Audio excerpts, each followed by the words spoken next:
Հորմուզի նեղուցում խարիսխ գցած նավաստիների համբերությունն էլ չի հերիքում։ Ժամանակն անցնում է, բայց անորոշությունն ավելի է մեծանում։ Երբ կբացվի նեղուցը, երբ կկարողանան նորից նավարկել։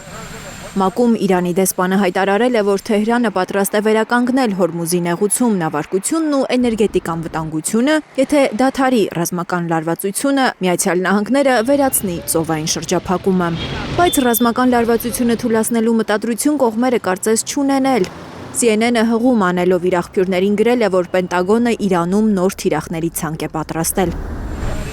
Ըստ այդ ցանկի, եթե Միացյալ Նահանգների նախագահը հրաման տա վերսկսել հարձակումները Իրանի դեմ, թիրախում լինելու են այդ երկրի էներգետիկ օբյեկտները։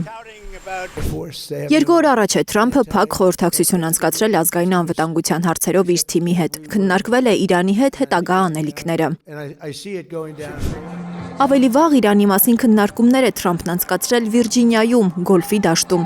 Նա Չինաստանից վերադառնալուց հետո է իր Գոլֆի ակումբում հավաքել փոխնախագահ Ջեյ Դի Վենսին, պետքարտուղար Մարկո Ռուբիոյին, հատուկ բանագնաց Սթիվ Ուիթքոֆին եւ այլ առանցքային պաշտոնյաներին քննարկելու Պեկինի հետ հանդիպման մանրամասները։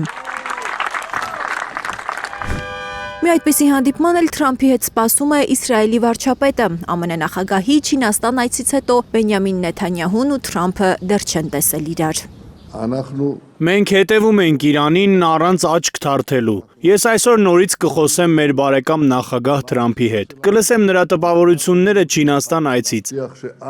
Մեր առջև շատ հնարավորություններ կան։ Մենք պատրաստ ենք ցանկացած սցենարի։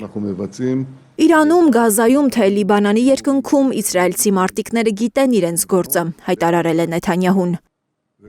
Պաշտոնական Թեհրանը պնդում է, որ Իրանը-ամերիկյան բանակցային գործընթացն անխափան շարունակվում է։ Այդ մասին հայտարարել է Իրանի արտգործնախարարության մամուլի խոսնակ Էսմայիլ Բաղային։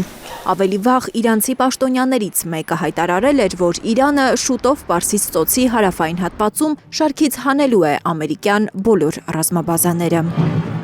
Լիլիթ Գասպարյան, Հարություն Մաթևոսյան, Հայլուր։